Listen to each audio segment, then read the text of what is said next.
to provide additional information about the officer-involved shooting that occurred yesterday evening in the 1300 block of Congress Street, Southeast. But before I provide an update, I must acknowledge that the loss of any life in the District of Columbia is tragic for family and community. So please allow me to extend my condolences. Our suspect involved in this matter is identified as 30-year-old Mr. DeAndre Johnson. On October the 16th, just after 11 p.m., it was reported to MPD that Mr. Johnson allegedly assaulted a female victim by placing a firearm to her head and threatening her. MPD members seized a pistol with an extended magazine from a vehicle associated with Mr. Johnson following that assault. However, Mr. Johnson was not there, and therefore no arrest was made at that time. There is a prior history of domestic violence between Mr. Johnson and the female victim. Yesterday, at approximately 4:35 p.m., 7th District uniformed officers responded to an apartment in Congress Heights to serve Mr. DeAndre Johnson with a temporary protective order. While on scene, officers determined an arrest based on probable cause should be made for assault with a dangerous weapon gun, based upon the prior reporting. As officers entered the apartment, they engaged Mr. Johnson. He became aggravated that the police were called, and officers attempted to de-escalate the situation by positioning themselves between Mr. Johnson and the victim of the assault. One of the officers began to place Mr. Johnson in handcuffs. Mr. Johnson resisted, resulting in an intense physical struggle. During the struggle, the involved officer's body-worn camera became deactivated and then reactivated. During the struggle, an officer discharged their service weapon, firing 2 rounds that struck Mr. Johnson. I've had the opportunity to watch the body-worn camera footage from the officers on scene, and I've received an initial briefing from investigating officials.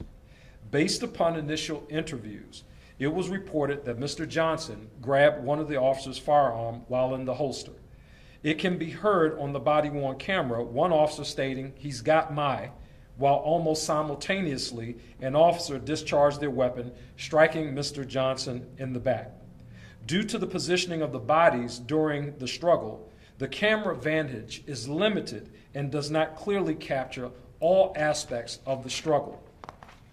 After securing the apartment, the involved officers provided life-saving efforts until DC Fire and EMS arrived and pronounced Mr. Johnson as deceased.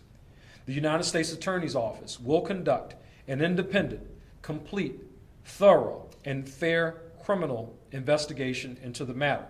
Following the USAO's review, MPD Internal Affairs Division then will conduct an internal administrative investigation.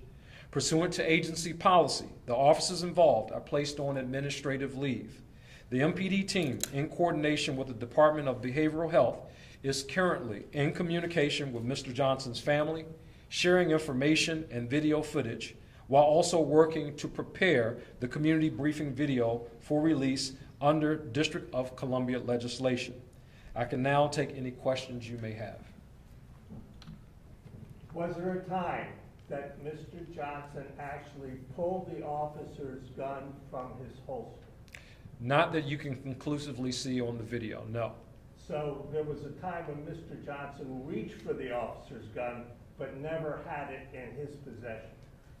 That would be consistent with what is seen on the video, yes. And Mr. Johnson didn't have a gun or a knife or any other weapon?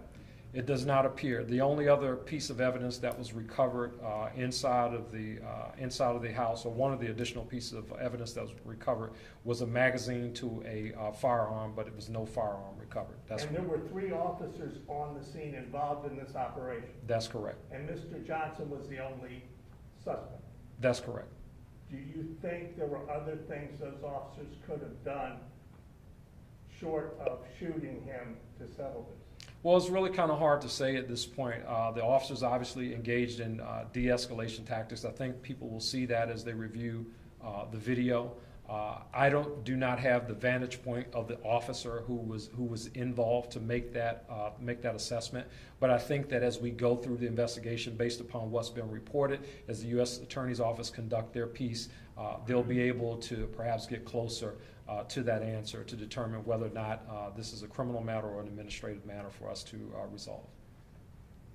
Any other questions? Chief, Yes, sir. I think I heard you say that the officer fired his weapon almost simultaneously when you hear the words, "He's got mine." So when you said that, did you mean to say that the firing was not in response to those words, but maybe something that officer saw, but it wasn't in response to "He's got mine"? It's very hard to say, because the officer who is saying "he's got my" is not the officer who's firing the weapon. It's a different officer. So it's hard for me to say what that officer saw as he was firing, but you have the one officer who's reporting that his weapon was grabbed. That officer you hear "he's got my," and it's very quick in the video. This really unfolds very, very rapidly once the struggle starts, and I think most people will see that when the body-worn camera video is released. It is very quick. While the involved officer who fired the shot, his camera was deactivated as a result of the struggle. The other two officers that were present on the scene, their cameras were not deactivated. But again, talking about positioning of the bodies as this incident, as the struggle unfolded on the ground, it's very hard to see. There are certainly conclusions that that you may be able to try to draw based upon what's happening in the video, but there's nothing conclusive from the video that I've seen so far. Yes, sir.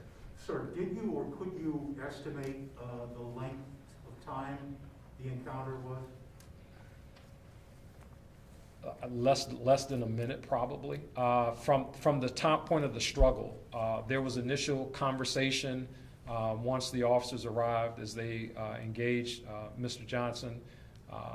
They were trying to de-escalate the situation. Clearly, he was agitated at the presence of police inside of the apartment, and once it became clear that he was being placed under arrest, it unfolded very rapidly at that point. And the woman who was the original victim of his assault a couple days ago, she was in that apartment when all this happened, was she not? That's correct. And was her baby, their baby, in the apartment? I'm not sure the relationship, but there were children inside the apartment. And was she harmed in any way? No, no physical harm. And did she seek this protective order? Say it again? Did she seek the protective order? Yes, the protective order was sought by the victim in this case, and MPD was called to the scene to execute that protective order on yesterday afternoon. Thank you. One last thing, Chief. There's a suit that doesn't have anything to do with this case.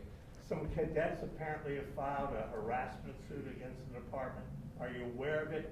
And what can you say about it? I'm not aware of it. Any legislation, any legal suits or anything like that, obviously I would not be able to comment on. But I'm not familiar with the suit that's been filed by cadets. It's something we'll check into.